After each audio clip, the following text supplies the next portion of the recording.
Well, welcome everyone. Welcome to the Freethought Society's February meetup. My name is Michael Stephen Martin, and it is my pleasure to be the Zoom coordinator for the Freethought Society and your co-host for today's event. Before we begin, I have just a few housekeeping items to convey. This session is being recorded for replay on social media.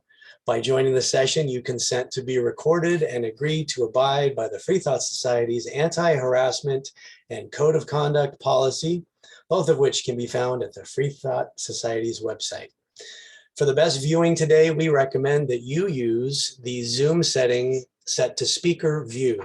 That way you will see the speakers in the best and biggest Zoom box possible. Everyone except the host, the speaker, and myself will be muted until the Q&A portion. Please write your questions and comments down to share when the floor is open for discussions.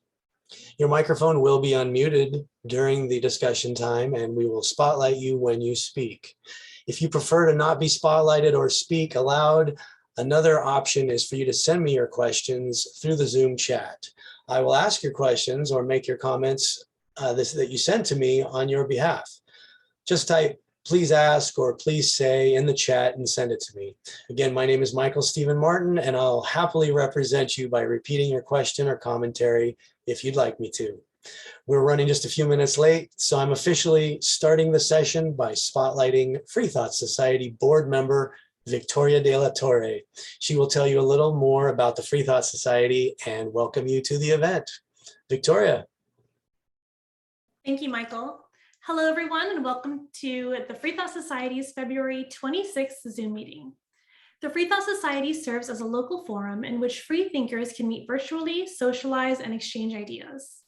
The mind of a freethinker is not restrained by superstitions or prescribed dogmas, and tell us what we can know or what we can and cannot think. While some today would suppress independent thought, free thinkers like ourselves know that unrestricted exchange of ideas have been the primary forces of progress in all civilizations. As free thinkers, we want to better ourselves and our community.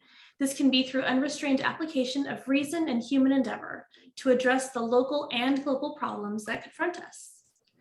Now on the screen, you will see a list of Freethought Society volunteer opportunities. And we hope that one of our committees will be of interest to you. We would welcome your participation. The Freethought Society is a nonprofit 501c3 educational organization.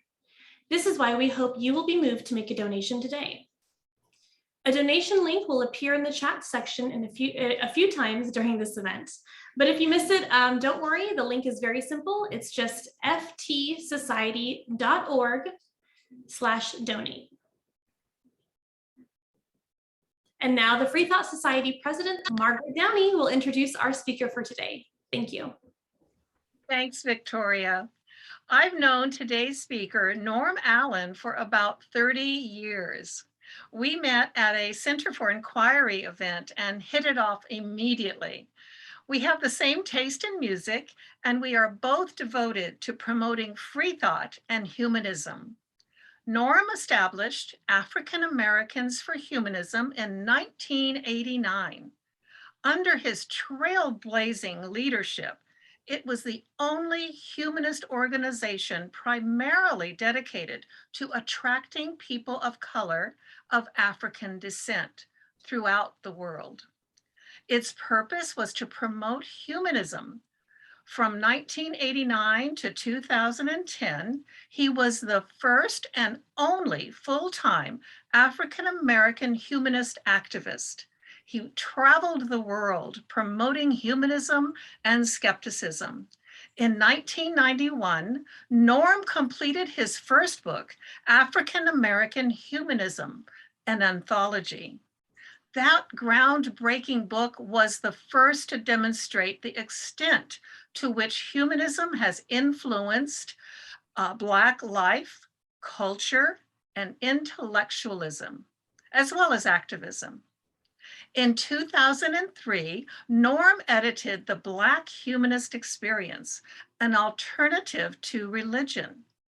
It was the first collection of essays in which Black humanists discussed their personal paths to humanism. Norm has worked as an editorial associate, deputy editor, associate editor, letters editor, and reviews editor for Free Inquiry magazine. He founded and edited the AAH Examiner, which was the international newsletter of African American Humanism, the only publication of its kind. Norm was the editor of the Human Prospect, the journal of the Institute for Science and Human Values. Well, that is now known as the Paul Kurtz Institute. Norm wrote a column for the journal called The Allen Angle. He also wrote an online column for the Institute called Reasonings. While head of African American for Humanism, Allen was able to get news stories about African American humanism in the Black media on a regular basis.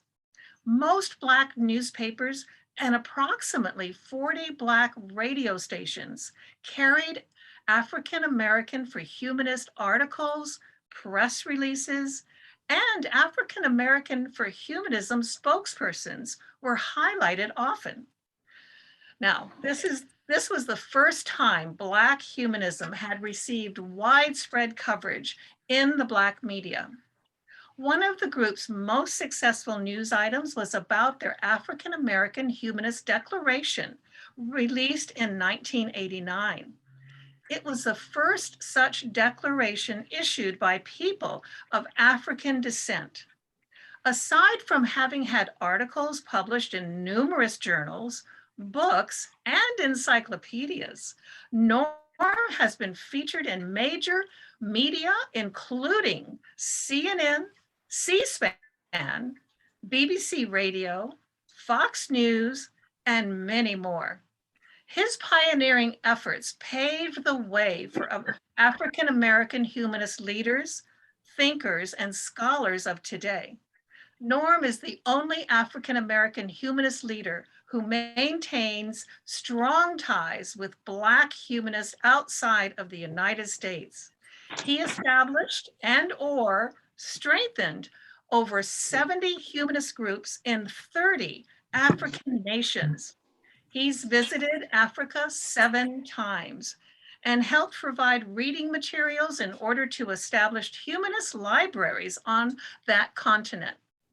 Today, Norm writes a regular column on medium.com. And I'm very proud to announce that he is also a board member of the Freethought Society. Welcome, Norm. Thanks a lot. I am very happy to have this opportunity to speak on this day. This is Black History Month. And so often with Black History Month, we repeat the same old issues come up. We talk about the same old leaders. We talk about slavery. We talk about the civil rights movement. But so often we don't get to talk about things that aren't often spoken about. And I think that's the main reason that we need Black History Month, to talk about history that most of us really don't know too much about. And on that note, I would like to talk about the history of African American humanists. Now, when I first started, this was way back in 1989, and it was very challenging because back in those days, we didn't have what we have today. Today, we have social media, we have the internet, we have all of these different ways of communicating. We have cell phones, we have computers which weren't around, the personal computers and what have you. And so when I was starting out, it was like primitive times. So it was very difficult, especially when I was trying to establish contacts with people in Africa, because in Africa, it was even worse. In Africa, it was very difficult to have landlines, and a lot of times those landlines didn't work. So back in 1989, I saw the need to bring about an organization that would reach out to humanists of color throughout the world. I didn't think it was a good idea just to focus only on the United States, but of course, being headquartered in the United States, that would be our main area of focus. But we also were interested in reaching out to Africans and people in other parts of the world. So in 1989, we decided to start the organization African Americans for Humanism. But from the very beginning, it was never strictly a Black organization. It was a Black-led organization, and it was an organization which is primarily geared toward reaching out to African Americans. But we always had people from other races involved. For example, we had Margaret Downey involved at a very early time. We had Olga Berlin from Seattle and numerous others who were supporting us from the very beginning. So this wasn't a separatist movement. It was a movement of bringing African Americans into the fold as opposed to trying to separate and do our own thing. So I was doing this back in 1989, and it was very interesting, and it was very challenging. Back then, I was doing research, and you couldn't find anything at all in the libraries on Black humanism. As I said before, then you couldn't Google anything, but you had the card catalogs, and we would go to the card catalogs and libraries throughout the United States and see if we could find anything on African American humanism or African American atheism or African American free thought, and there would be absolutely nothing on these topics. So I went to Harlem, Harlem, New York, and in Harlem, they had the Schomburg Center, and the Schomburg Center now is a division of the New York library system.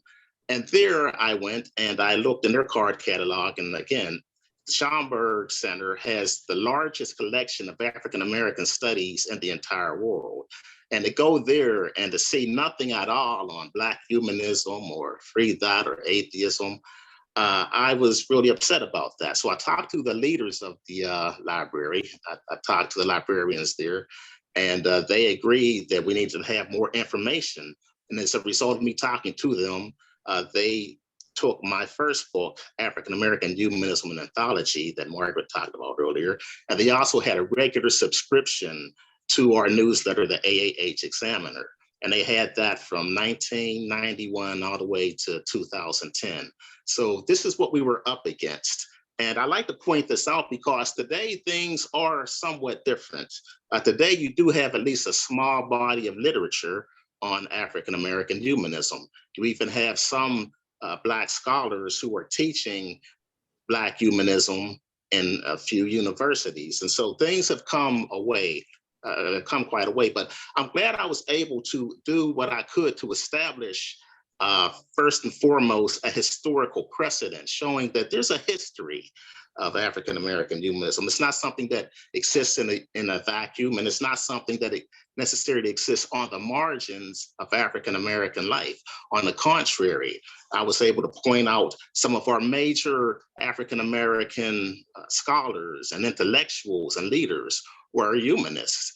For example, if you look at some of our leaders such as A. Philip Randolph, James Farmer, James Foreman, Ella Baker, Lorraine Hansberry, James Baldwin, numerous people. And a lot of times we know about these people, but we never talk about the African American humanist ideals that help to inform their worldview. For example, if we talk about Martin Luther King or Malcolm X, we'll talk about the importance of Christianity and Islam, respectively, in their views. However, when you're talking about some of these great African American humanists, their humanism is swept under the rug. There's nothing talked about that. And I had an experience when I was at St. Albans College one time. I was invited to speak there, and I was talking about African American humanists in history. And there was a woman on the faculty there who stood up and she asked, why do we have to talk about humanism? Why don't we just talk about the fact that they were interested in promoting, say, social justice? And so her point was the fact that they were not religious shouldn't even weigh into the conversation. All that's necessary is that they were fighting for social justice. And my point is that you would never say that about a religious person. A religious person, you always have to know how their religious ideals informed their activism or their intellectualism. And so I pointed this out. I said, it's a matter of just setting the historical record straight and showing that not everything in the Black community comes down to religion, which is so often what we're taught. Now, it's certainly true that religion has its role, and religion has always had its role. I have no problem with that. But all I'm talking about is the fact that we, as Black people, are not monolithic. We have our religionists, we have our secularists, we have our humanists. And so, for Black History Month, I like to point that out. I like to talk about the fact that we are not monolithic and that we've had people from numerous different backgrounds contributing to our life, to our intellectualism, to our activism, and to our future. So I came out with those two books that Margaret talked about earlier, African American Humanism, an Anthology, and the Black Humanist Experience. And the first book, African American Humanism, an Anthology, that was the first book to show that there were African Americans who were not only involved in humanism, but who drew upon their strong humanist ideals to help to make the world a better place in general, and in particular to help uplift the African American community. After that, as she mentioned earlier too, the AAH Examiner, that was the African Americans for Humanism newsletter. And that newsletter was the first one of its kind, the only one of its kind. And that one was an opportunity for African American humanists to express themselves, to talk about the importance of humanism and so forth. As an activist, my view is that it's not simply enough for African Americans to come together or to simply fight social justice, but I think it's also important for us to be able to defend our worldview, and in many cases, to harshly critique if necessary, religion, especially when religion has had a negative impact upon the African American community. So as a secular humanist activist and spokesperson, I took that upon myself. I took that as my own personal burden to always be ready and willing to defend our worldview. And again, as I said, to attack when necessary, the harmful effects that religion has had upon people of African descent. So when I was first starting this, we had people throughout the United States who were supporting me, but we also had many Africans who were also supporting our efforts. For example, in Ghana, we had the Rational Center. And in Nigeria, we had two groups, Action for Humanism and the Humanist Friendship Center. And so in 1991, I made a trip to Africa. It was my first of 7 trips to 9 different African nations. But in 1991, I went to Ghana and I went to Nigeria. And it was really fantastic because at that time, there wasn't a lot of talk about humanism in Africa, in African media, in African intellectual circles. But when I went there, it was fantastic because we had front page coverage in their newspapers. We were able to go, we were on their major radio stations, their major television stations, and people really took to it. In fact, when we went there, not only were we able to spread the message for the first time in a major way in the nation of Ghana, but we also were able to establish contacts with some of the leading institutions in that country. For example, the W.E.B. Du Bois Memorial Center for Pan-African Culture.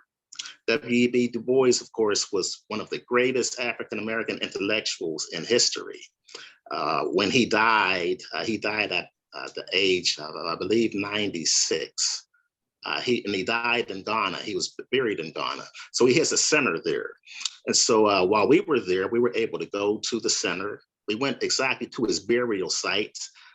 We had a chief there, a chief, Niato Kwame III. He was the chief of Bakwazi village in Ghana.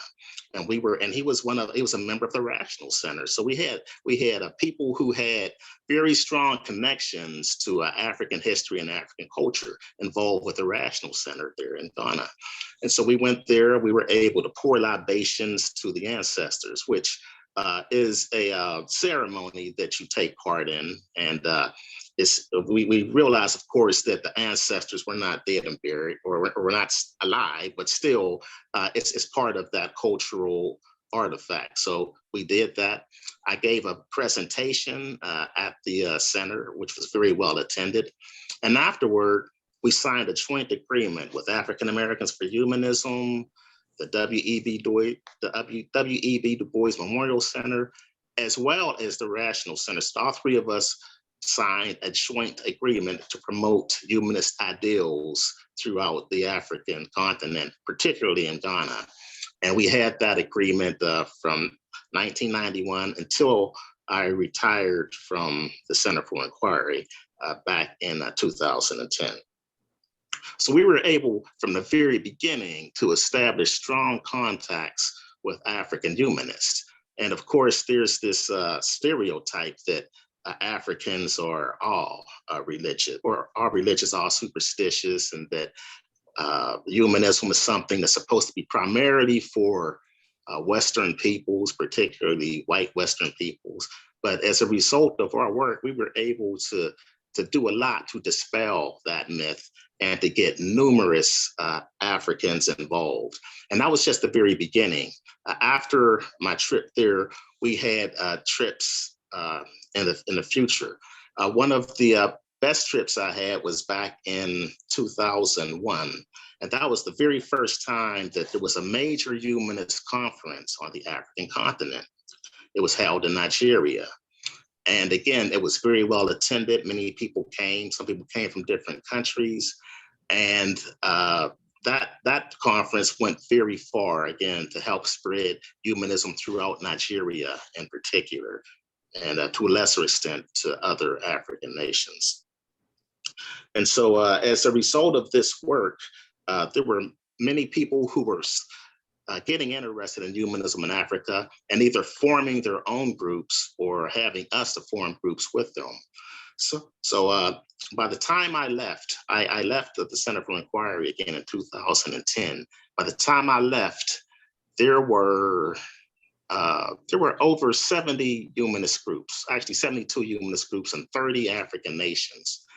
And that was very impressive, but it wasn't what we were hoping for, because we had formed what was known as the African Humanist Alliance. And that was a group of African humanist groups all over the continent. And our goal was to have at least one humanist group in all 54 African nations. So we didn't quite get there, but we were still able to make huge inroads. We were able to establish libraries, as Margaret pointed out earlier, and we were able to get people in the media who were never there before. For example, in the nation of Malawi, we were able to have a national conference or a national conversation on humanism. And this took place in the national newspapers and on national television. In fact, they had a major debate on humanism in the national media. And so as a result of what we were doing, we were able to get the message out there. And to this day, you will find that there are numerous humanist groups all over Africa. And I'd like to talk about Africa because ever since I retired from organized humanism back in 2013, I noticed that within the United States, there have been many more Black humanist groups, Black humanists, Black skeptics, Black atheists, non-believers, free thinkers, and what have you. But they haven't maintained those strong ties to the African continent.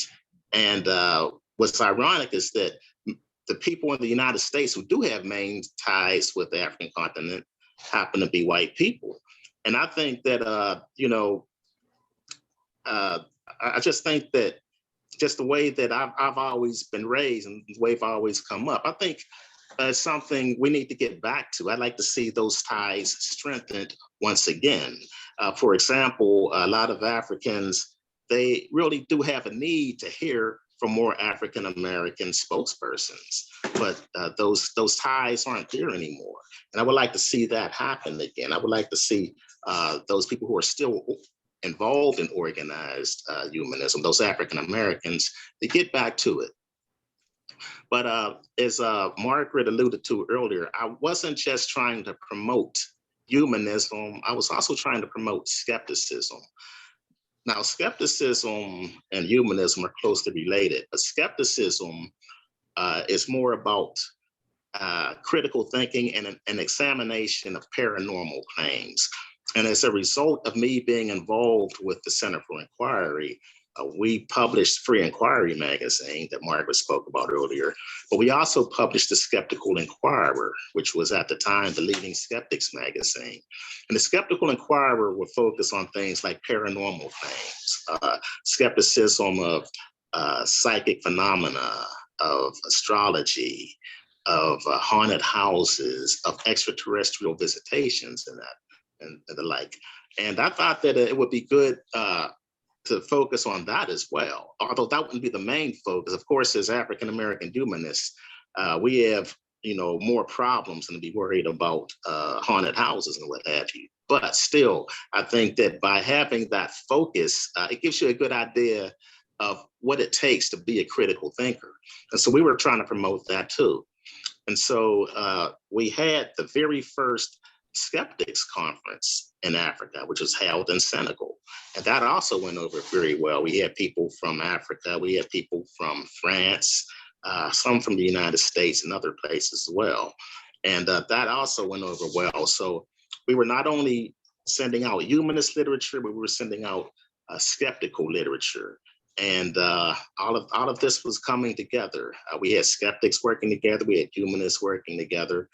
And we were really doing a good job as far as getting this humanist mindset, this humanist worldview promoted throughout the African continent. And as I said earlier, we weren't just interested in the sense of community that comes with coming together. And we weren't just interested in putting emphasis upon social justice, but we thought we had to do more than that. And so we were doing things such as taking a strong stance against creationism and intelligent design. Now, in the African American community, that doesn't happen often, but we were able to put out major statements in defense of good science. For example, with the National Center for Science Education, we put out a statement in defense of evolution and against creationism and intelligent design. And this went out in a book called Voices for Evolution. And our statement was the only statement by an African American group to that effect. And so we thought it was important, to take on a lot of these issues that just weren't being taken on by other groups. And so it was not only that type of thing we were trying to raise, but going back to Africa, we were also talking about the importance of some of the issues that affect Africans that don't affect people in the United States or other parts of the world. For example, we had an anti-superstition campaign, and that campaign was geared toward fighting against the persecution of alleged witches. Now, of course, in the United States, in Europe and the Western world, the persecution of alleged witches is something that we haven't had to deal with for centuries. But today, it's still a very real problem. And so we had campaigns, we had educational campaigns, we had conferences, we were sending out press releases, we had African spokespersons going throughout the African continent, talking about the importance of eradicating superstition, of defending children who primarily were the victims of these witch hunters. And we were involved in some very scary situations in some cases. For example, in our Nigerian humanist movement, we had people who were going out and they were confronting these, and most of them were fundamentalist Christian ministers. Some of them were women, some of them were men, who were promoting this belief in witchcraft and who were persecuting children, if not children, elderly women for the most part.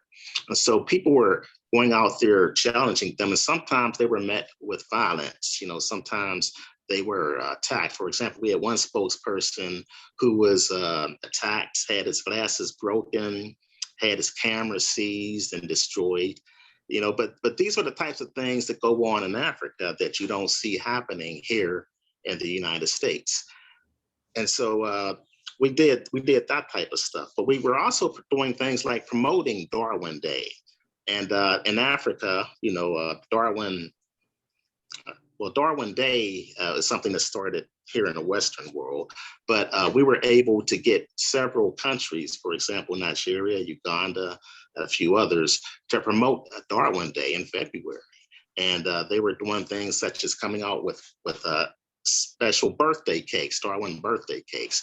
They were putting on seminars discussing the importance of evolution and stuff like that. And so we were able to do things that just weren't being done.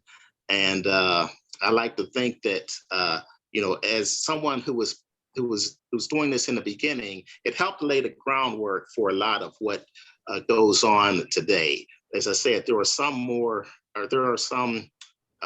Black humanist groups today, and it's so much easier for them today.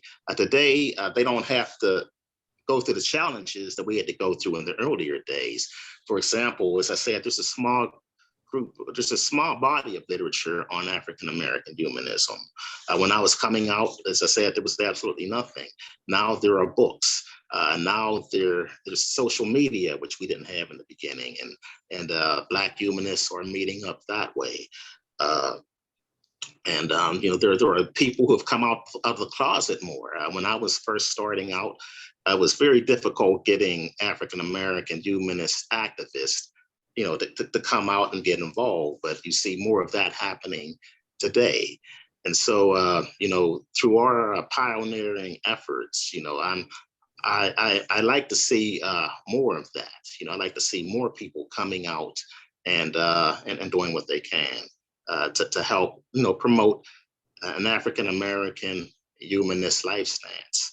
And that's what it's all about, coming out. I think what we really need, though, is more full-time African American secular humanists, free thinkers, and activists. That's the way humanism grew by leaps and bounds in Africa. These were full-time activists. Here in the United States, though, we have more. There aren't many, but still there are more. As I said, I was the first, but I can think of at least 3 or 4 here in the United States, but we need many more than that. And I think if we had many more than that, we would be able to do what we would like to do and what we need to do. But as long as there aren't that many full-time African American activists in this regard, I think our numbers are going to remain low. Now, our numbers are high as far as the nuns go. And if you look at Black nuns or people who say they have no particular religion, but those numbers are somewhat higher, just as they are with people from every other group. But among those who profess to be atheists or agnostics, our numbers are still every bit as low now as they've been in past years. But again, I would like to see that type of situation changed. I think it can change if more people do come out of the closet and begin to get involved. Another major contribution to humanism was in the way of African humanist schools. There have been humanist primary schools, and in particular in Uganda, there were 3 of them. I think they're still in existence.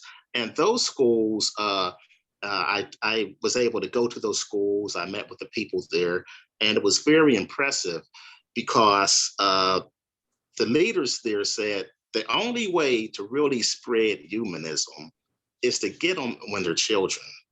And in their estimation, that's it. And so that's what they focused on. And so they had these excellent schools, and I was able to go there. And there was one school in particular called, in Nigeria, there was the Mayflower School. I got to go there, so I'll back up a little bit. I went to the Mayflower School back in 1991. And at the Mayflower School, it was headed by a man named Ty Solarin, and his wife was Sheila Solarin. And they had the first secular school in the history of Nigeria. And it was a good school because if you know anything about Nigeria, you know about the religious sectarianism, the wars that go on between Muslims and Christians. But in this school, he was able to bring Muslims and Christians together to learn And what was interesting about it was that he was an atheist, and he was able to do this with secular messages. And many of those secular messages came from free thinkers like Robert Greene Ingersoll. And so it was very good to go there, to be able to talk to all of the students there. And so when I was there, he invited every student in the school to come to listen to my humanist message to the school. And it was truly fantastic. He was regarded as one of the great heroes of Nigeria. In fact, when he died, they talked about him, and his obituary was in the New York Times. And he was known, he was mourned all throughout Nigeria as a great pro-democracy leader, as well as a great educator. And after he died, Wole Soyinka, who is a Nobel laureate, he's also a humanist, and he was also involved with our movement. He dedicated his book, The Open Sword of a Continent, to Ty Solomon. So Solomon had this excellent school, and he was admired all over Nigeria. And he wanted to be the only, or at least he wanted to be the leading secular humanist activist in Nigeria. And he let everyone know that he was not a believer. And so he was out and he was promoting his views. And he was so popular that he was recognized as the Good Samaritan of Nigeria. People would say, well, here's our example of the Good Samaritan. People say that atheists can't be good people, but here's an example. Here's a shining example. And he would talk about, the importance of, helping your fellow human beings. And he was a great writer as well, and was always willing to defend a secular humanism, and in cases where it was necessary, to critique religion. And so, we had this type of situation in Nigeria. Also, as I said, in Uganda, we had an excellent situation in which there were 3 primary humanist schools, and they were teaching critical thinking at a young age. They were teaching humanist values, and these schools were very good. And it was very impressive because you would go to the schools and you would get a chance to speak, and you would present your humanist message. And the children were very receptive to it. And as a result, they were getting, humanist values, and they were taking their humanist values with them as they got older and taking them out into the greater society. And this is exactly what was planned by those who came up with these schools. And so that was, it was very good to be involved in that situation. And the teachers there were very well beloved by the students. I remember going just to speak to one class, and the teacher there, he was so popular that whenever he would enter the room, the children would stand up and applaud as though he was some kind of great rapper or something like that. And they really loved him. And so they had this good rapport with the students, and the students, responded in a very positive way. There was also a situation where we had gone to Uganda, and in Uganda, they had a humanist soccer team for girls, a girls' humanist soccer team. There was an organization, Women of the Free World, and this organization was a humanist organization, and their emphasis was upon trying to teach girls and young women self-esteem, and trying to get them, to have confidence in themselves and that type of thing. And so what they were doing was they had a humanist soccer program for these girls. And that was major because in a lot of cases in Africa, girls are discouraged from being involved in sports. So this was something that was major. And when I was there, I was able to inaugurate this girls' soccer team. And it was beautiful because these girls were, if you could see them running around, they were, they were just so happy because they knew that this is something they weren't supposed to be involved in, they weren't supposed to be doing, but to see the joy on their faces was just fantastic. And so, these are the types of things that happen in Africa. They relate to humanism, and they relate humanism in different ways. And so, you know, there was just so much joy and acceptance, you know, when I was there. And that's what they're interested in. They are interested in connecting with more African American humanist activists. And that's what I would love to see. I would love to see more of us involved, you know, in that way. And on a lesser note, we were also involved with humanists in the Caribbean. For example, there were a couple of humanist groups in Haiti, and they were doing good work. And sometimes they've had their problems with the earthquakes, for example. But in response to the earthquakes, they would do things like provide solar cookers for people, and do what they could to help their fellow human beings in that way. But it was very difficult going. It's a very poor country suffering from poverty, and the poverty being exacerbated by earthquakes and the like. But they persevere. Also, we were trying to get a group started in Barbados. I was working with a woman from New York City who was originally from Barbados. We were trying to get a group started there, and in some other Caribbean nations as well. But of course, there is a group of Caribbean atheists headquartered in the United States now, and they have people from Grenada and other Caribbean nations as well. So, it's important to know that humanism is something that's for people throughout the world. The late Paul Kurtz, who headed the Center for Inquiry, he used to always complain about what he called local yokels, people who were only concerned with what goes on in their own small neck of the world. But he always believed that humanism is something that we need to spread throughout the world. And that's one reason that we were able to do so much as far as getting our word out there, because people like Paul Kurtz believed in the importance of international work, of elevating people internationally, of being drawn together as human beings, and having humanism as our center.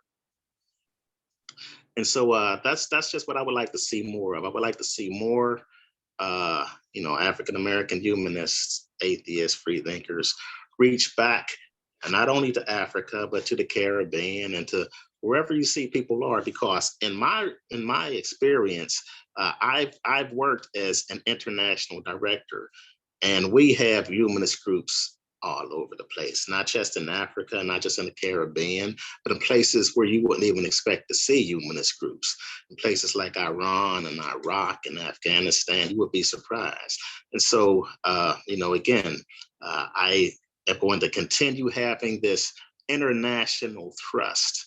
And I'm going to continue to hope that more and more people get involved, reach back and try to make humanism something that, really is going to be, hopefully one day, at the center of our existence. Because I believe that it's just a matter of time before religion loses its power. It's already losing it. But if you asked me a long time ago, I didn't think that would ever happen. But I see too many changes in the world today, and I see too much.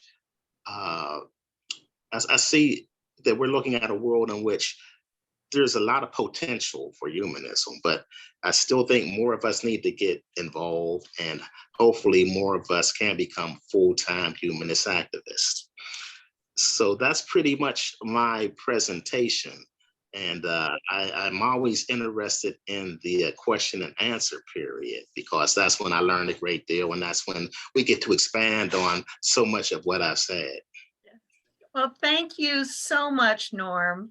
Audience members, please join all of us in a round of applause for Norm's presentation.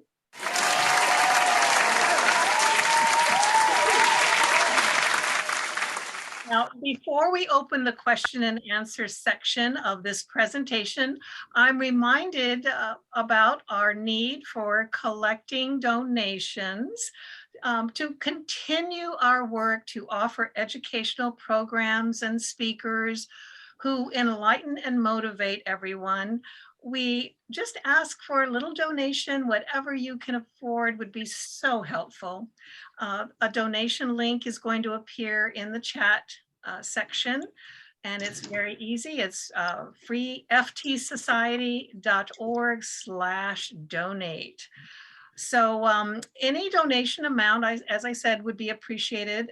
We have someone who donates $5 a month, and we just love that kind of commitment. And now Michael Stephen Martin will tell you how to participate in the question and answer session. Okay, now if you would like to ask Norm a question while being spotlighted, please use the reactions hand raise function in your Zoom window. You should be able to find it. Mine's down at the lower right. It says reactions. There's a happy face with a plus sign next to it. If you click on that, it'll allow you to raise your hand. I see Hugh has a hand up. I'm going to call on Hugh first. If you would prefer not to be spotlighted and would rather have me ask a question or make a comment on your behalf, you can send that question to me in the Zoom chat. My name is Michael Stephen Martin. Just send it to me in the Zoom chat and I'll be happy to ask on your behalf. So with that, let us start the Q&A session right now. Hugh, you've got your hand up, so let's bring you in here. I'm going to add you to the mix. Welcome. Can I be heard? Yes, we can hear you. And anyone else, if you would like to use the hand raise now to get in line behind Hugh, please do that. Or go ahead and type your question to me in the chat. Hugh, take it away. Thank you so much, Mr. Allen. I appreciate it, and thank you for this. It's an invaluable piece of literature. I appreciate the collection, and I dip into it fairly regularly. Very quickly, what do you think is the best way for activists from the United States to help humanists in Africa? Because we have a young ethical culture leader, Christian Hayden, who is in Ghana as I speak, and his project is marvelous in that he's trying to give cameras and phones to young Ghanaians through the Humanist Action Ghana to allow them to augment their voice and get their story told. But I'm just worried if you have any other or particular ways you think would be the most beneficial for African humanists to be supported. Well, of course, the first thing to do is to contact the various African humanists and ask them exactly what it is they need. That's what we did when I was first starting out. We would ask them what they needed. We would have them write out proposals, doing various things to let us know exactly what it was they needed. And when I was first starting out, they were always asking for reading materials, books, newsletters, magazines. And so that was, of course, they always need money to do the things that they needed. They also needed things such as computers. And so, that's the first thing. Contact them, ask them exactly what they need, and they'll fill you in. And a lot of people are worried about it because a lot of people think that, well, how can we be sure that our money is going to go to the right places, to the right people? And that's why it's important to establish contacts with them on a regular basis. When I was involved with organized humanism, we never really had any problems with people who were being dishonest because we made the contacts. We were always in contact with them. In fact, a lot of them were really impressed at how we responded to all of their letters, emails, or phone calls, what have you. And as long as you stay in contact with them, get to know them, and if possible, get to either visit them or have them visit you, that's the best way to establish those contacts and to get to know them better and to have them to the point where they really feel comfortable, in exchanging information. Thank you. I was so glad to hear you speak about the solar box cooker project. The Freethought Society got involved with the Freethinkers of Haiti, and we sent, I think, about 40 solar box cookers, and they went all over Haiti teaching how to use solar box cookers. It was one of the most successful outreach as far as a charity attempt was made by us. We still hear from the free thinkers of Haiti, and you're right, asking them what they need is the priority. Of course, what they need, sometimes we can't supply, like computers and phones and cameras and things, but we try. Right. And sometimes if you can't afford the expensive kind, you can try to send out those that aren't so expensive, or send out some of those that are used. Sometimes they will ask you specifically to send used. They could be computers, books, or what have you. So, I think that also if you have these various drives, if you come out and say, we're trying to raise money for this, or we're trying to send computers here, sometimes you'll be surprised that people, who can come out and help, just, if you put the word out there in that way. Right. Well, we've got a shy room right now. Who would like to jump in next with a question, a comment? Anybody want to raise a hand and ask anything about the talk we heard today? Oh, I see a hand just went up. That's Daniel Graves. Let's bring you in here. Daniel, welcome. Thank you. Hey, can you hear me? I can hear you perfectly. Yes, thank you. Norm, that's amazing, everything that you've accomplished. That's phenomenal. Kudos to you. That's got to be a lot of work. Thank you. Have you met in foreign countries or in Africa with a lot of resistance, either from organized religious organizations or from government or neighborhoods? And what is that resistance, and how do you overcome it? That's a great question. And amazingly, we haven't met any serious resistance at all.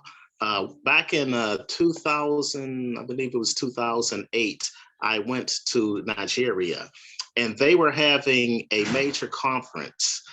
They had a conference in response to the Osu caste system. Now, when we think of the caste system, we usually think of India and, to a lesser extent, maybe Pakistan and Bangladesh, but they also have caste systems in other parts of the world. And so the humanists there thought that it would be a good idea to fight against what was known as the Osu caste system in one part of Nigeria. So we had a special conference there. And when we were there, we actually had a major protest against the caste system. We were able to go out. We were involved in a march, and we sent out various communiques and statements speaking out against the Osu caste system. And we were able to meet with government officials there. And as a result, the caste system didn't necessarily end, but there were major reforms made. And so we've been involved in stuff like that. I mentioned Malawi earlier. And in Malawi, there is a man named George Thinwa. And he is something like the African James Randi, in that he has a position where he challenges anyone there who has some type of a paranormal claim or religious claim. He challenges them to come, put up or shut up. And if they can show that they have this particular power, he'll give them, a financial reward. And of course, like James Randi, no one has ever collected it.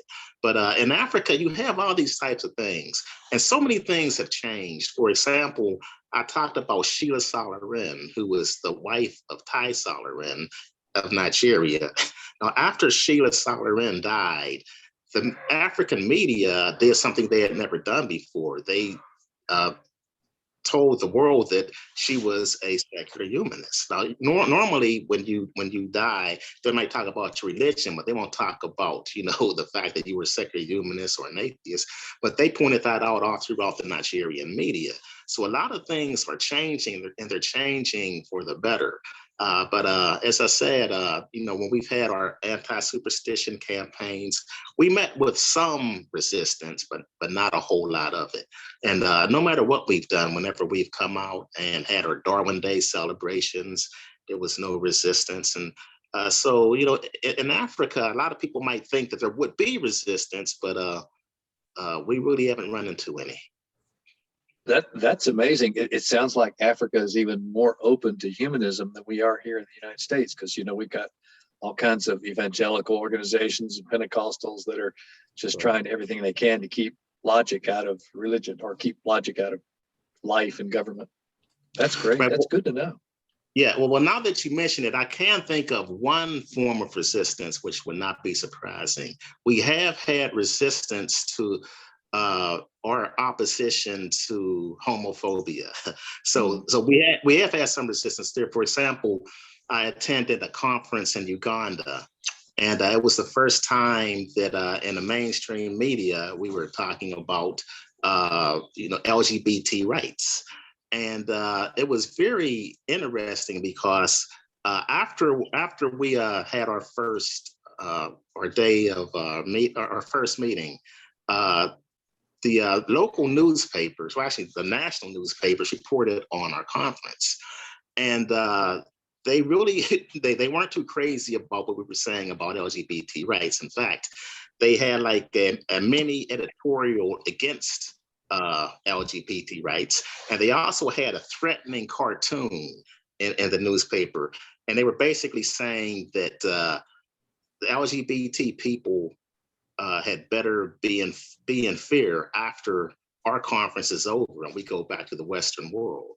So there has been some opposition to our emphasis on LGBT rights, but even that hasn't been violent, but there has been, people who really just don't approve. And in that part of the world, in Africa, one reason that there's so much homophobia there is because of the white evangelical Christians in the United States who go there and promote it, because they know that in that part of the world, they have a whole history of Western homophobia. If you look at any of the laws on the books against homophobia that came about prior to the last few years, they were put in place by colonials, by people from the colonial governments of the Western world. And so actually that's something that had been imported into Africa by Europeans and by other white Westerners. It was homophobia, and they're the ones who started the laws. But so that's where it all comes from, and that's where it's coming from today. Some of the biggest support that homophobes in Africa get come from white evangelical Christians in the United States.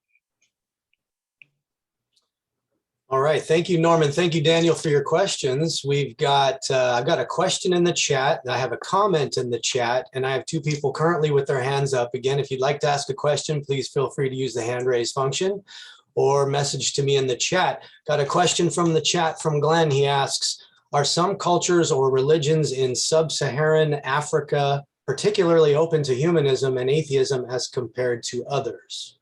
Yeah, that's a good question. I know that in Africa, primarily, you might have Christians, you have animists, and you have Muslims. And I don't think it's so much the religions as the countries in which those religions are practiced. For example, in Senegal, Senegal was a very open country. It's a predominantly Muslim country, but ironically, it is very secular and very open to various worldviews. And in my experience, I've gone to 9 African countries, and I've been to Africa 7 times, and they're always open to listening. I mean, you can go into African media and have no problem. You can have all types of discussions. And so I don't think it's so much the religion as it is not only the country, but the part of the country. For example, if you go to southern Nigeria, they're open. But if you go to northern Nigeria, where the extremist Muslims have control, they're hostile. So that's pretty much what it comes down to, the country or the particular part of the country that we're talking about. Okay, thank you, Norm. I have a question from the chat from, it's either Renee or Rini. I know people who pronounce it both ways. Renee or Rini is asking, would it be possible to have Norm speak virtually to our groups here in Colorado? We've got a community of thousands. What do you think, Norm? Sure, just send out the invitation and I'll be happy to do it. Okay, yeah. Renee or Rini, if you heard that, it's an open invite. let's see, Alan Gold, you are next on the list. Let me add you here. Thank you for raising your hand. Please, your question. Okay, thank you. First of all, Norm, thank Oops, I'm sorry. I'm sorry. I accidentally muted you, Alan. That was my bad. I was trying to click somewhere else. Thank you. Okay. First of all, thank you, Norm, for the work you've done. What you have achieved is very difficult, and it's hard to keep it going. So that's a continuing operation that I know you are fighting to achieve. I myself have been to Africa a few times. I've been Facebook friends with many Africans of all religions, but especially lately, the humanists. And many of them know you, Norm, and they like you, and they have the schools, the elementary schools, and I've contributed to the schools and individuals so they can buy books and whatever they need, and they're very grateful and gracious people. They're just trying to get along. I asked the same question. I said, is it dangerous for you to be an atheist or a humanist in that country? And most of them said, in fact, all of them said, no, in our area, it's not bad at all. They just do what they want, and they have their school, and they're just attracting good people, and they're trying to teach the children to think critically and therefore avoid religious doctrine and superstitions. So again, I'm just thanking you for the work you're doing, and we'll try to help in any way we can. All right, and thank you. And that's pretty much what we want. We just want people to come out and get involved and to understand that it's an international effort. And I just like to keep going back to that. To think locally, or to think nationally, but act locally, but to understand that there's a lot of people out there, and sometimes it really doesn't even take a whole lot. A lot of people can do a lot with just a little, and so sometimes you can give only a few $1,000s, but people can take that and do wonders with it. So just keep that in mind. All right, let's move along to Margaret Downey, who has her hand up. Margaret, the floor is yours. And if anybody else has questions after Margaret, please use the hand raise function now or message me in the chat. And otherwise, this will be the last question or comment. Well, Norm, I'm curious, have you received hate mail and death threats? Back then, and as you continue your work, is that a common thing you have to deal with? Yeah, that's another good question. No, I've never received any hate mail. Well, actually, I did receive one piece of hate mail, but it had nothing to do with humanism. This goes back to 1991. Back in 1991, we had what was known as a drive to establish a monument to the unknown slave. What we wanted to do was to establish this monument to the unknown slave in Washington, D.C. And we had a lot of people who were in favor of this movement. And so we had some celebrities from all different walks of life coming on, signing on to this. So one of my jobs was to promote it. I had to go on TV and radio and talk about it.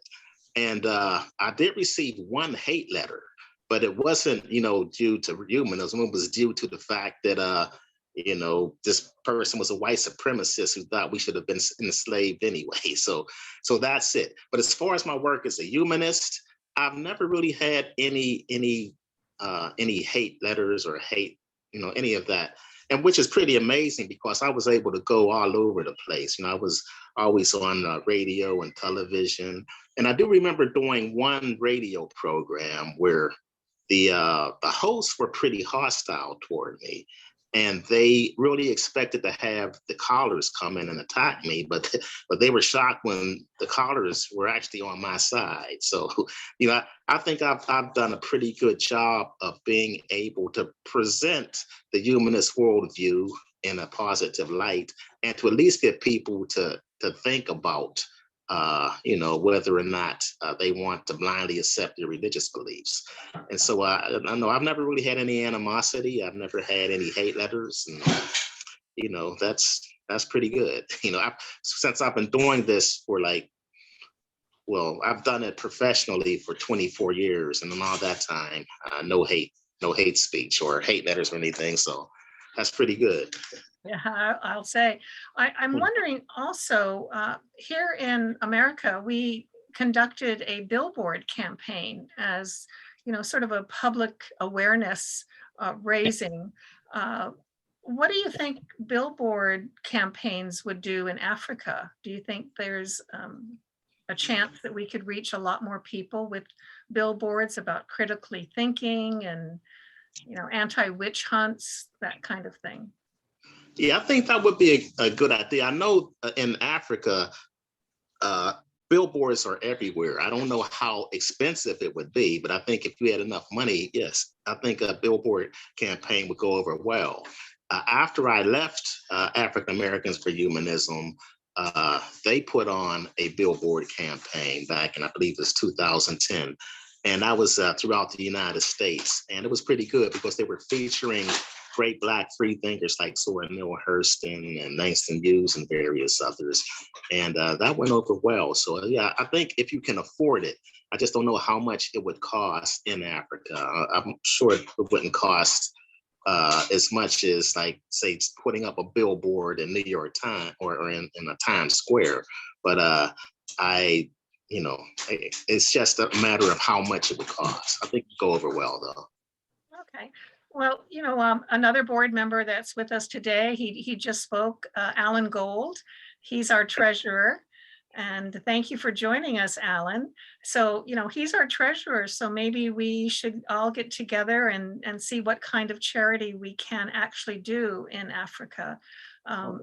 Norm, we're so pleased that you're a board member because you can educate us on your experience and then suggest ideas for us to help outreach to African Americans, not only here, but in Africa. I think it's a very interesting prospect for the Freethought Society to be involved internationally. Yeah, I'd be happy to do whatever I can. I know, as I said earlier, there are already a lot of groups here now in the United States. Like I said, since African Americans for Humanism, there are various other Black humanist groups, Black free thinkers, and they too are out there making their way. And what's fortunate is that none of them fight against one another. They're working together. So that's always something that we can applaud. And so yeah, whatever I can do, I'm always happy to do. Well, the other person that's with us today is Glenn Love. He's our vice president. So I'm so glad he was able to join us and listen to your wonderful presentation.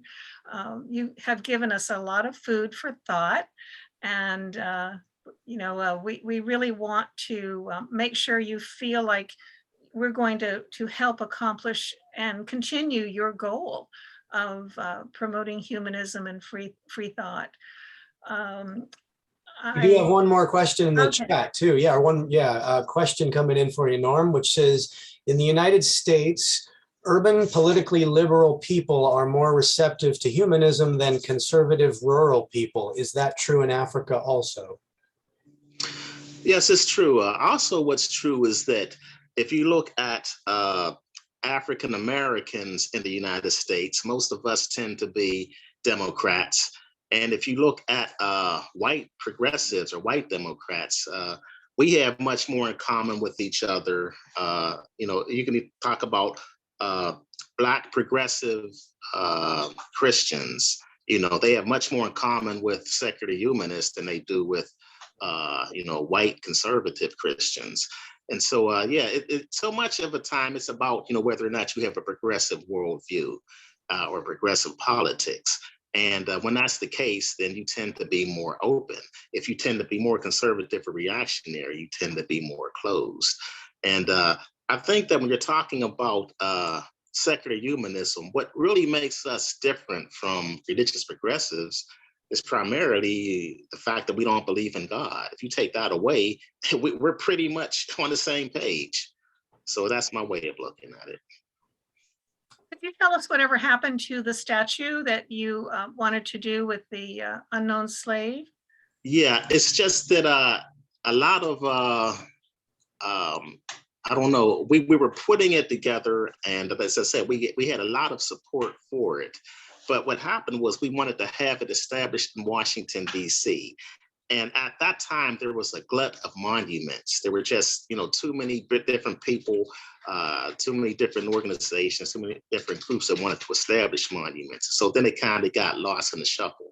But we did have a lot of support from people such as Colin Powell. We had support from various Black congresspersons. And so the support was there, but it was just, at that particular time, there was just too much competition, and it pretty much got lost in the shuffle. Have you been back to Washington, D.C. to the African American Museum? No, I haven't, but I know at the time we were working with them as well, and they also had interest in establishing it, but I haven't been back since. Okay. Well, all very interesting. Any more comments or? Yeah, that brings us to the end of the Q&A, but I'll let everyone know we are going to have some social time after a brief break. So if you have any questions for Norm, and Norm, are you going to hang out? Do you have any time to hang out?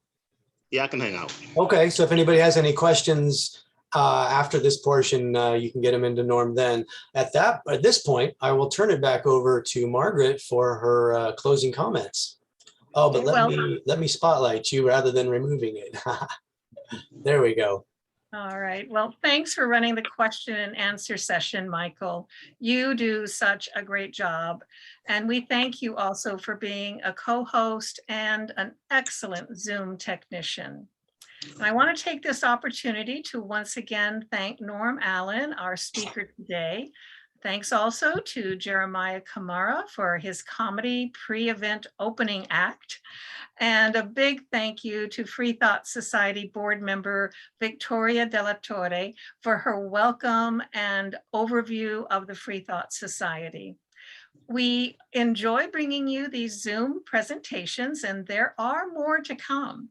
Please join us on Thursday, March the 10th at 3:45 p.m. Pacific Daylight Time or 6:45 p.m. Eastern Daylight Time, when we host Bollywood actor and social activist Chetan Ahisma.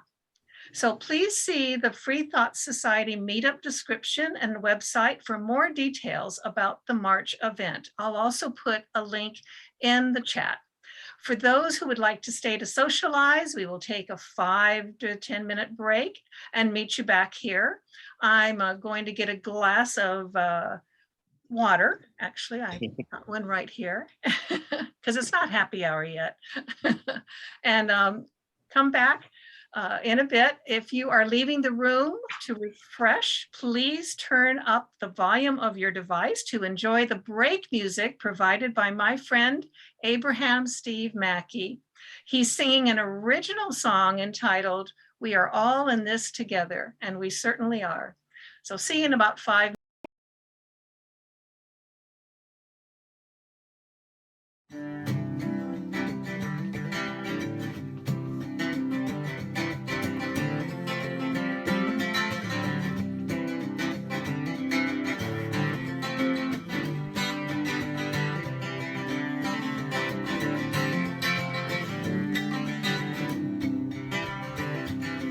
When I think of what we've got and how wonderful life is, I want everyone to know we're all in this together. We're all in this together. Some parts are rough, I know. Some days are tough, I know. Still, it helps to remember we're all in this together. We're all in this together.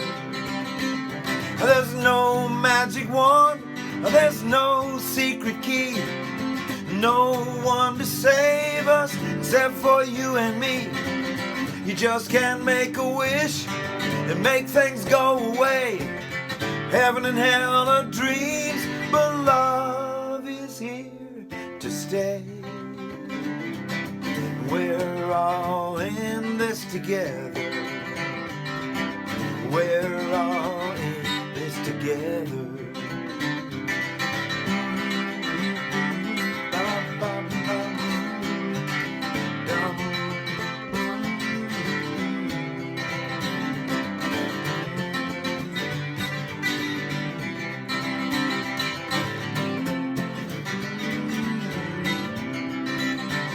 There's no magic wand, there's no secret key, no one to save us except for you and me.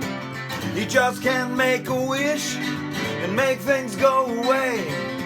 Heaven and hell are dreams, but love is here to stay. We're all in this together. We're all in this together. When I think what we've got and how wonderful life is, I want everyone to know we're all in this together. We're all in this together.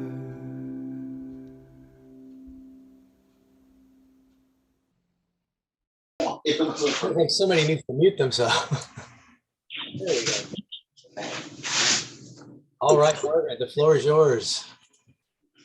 All right. Well, welcome back, everybody. I see Bruce Gleason is here, the Backyard Skeptics founder and leader. Hi, Bruce. Can you hear us? You're on mute. Maybe we can get him on screen. I don't know.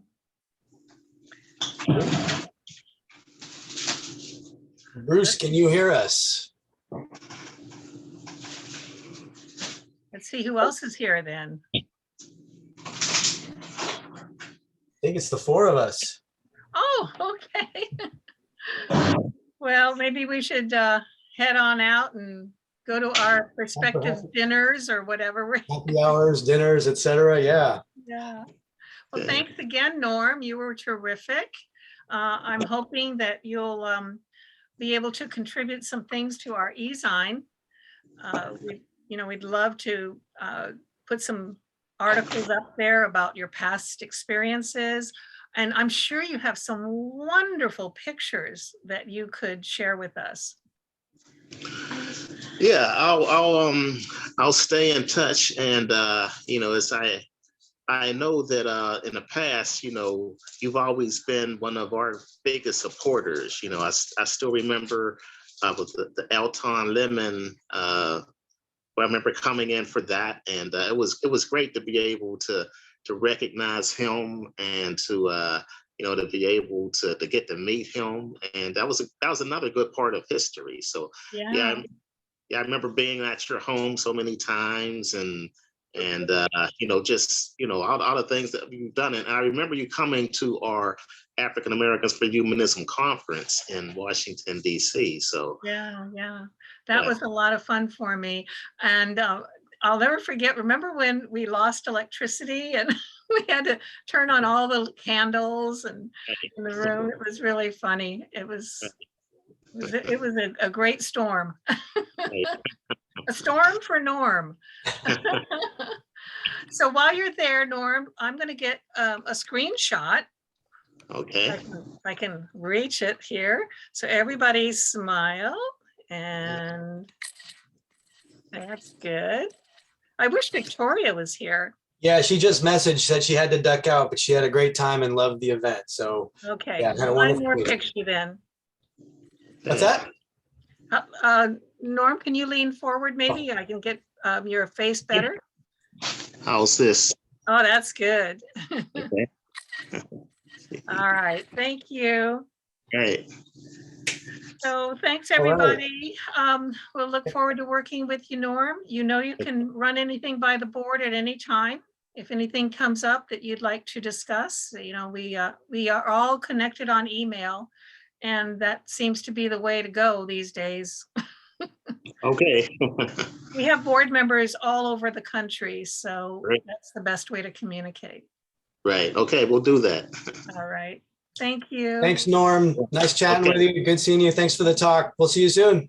Okay, see you later. Bye. Bye, everybody. Have a good weekend. Bye-bye. Yeah.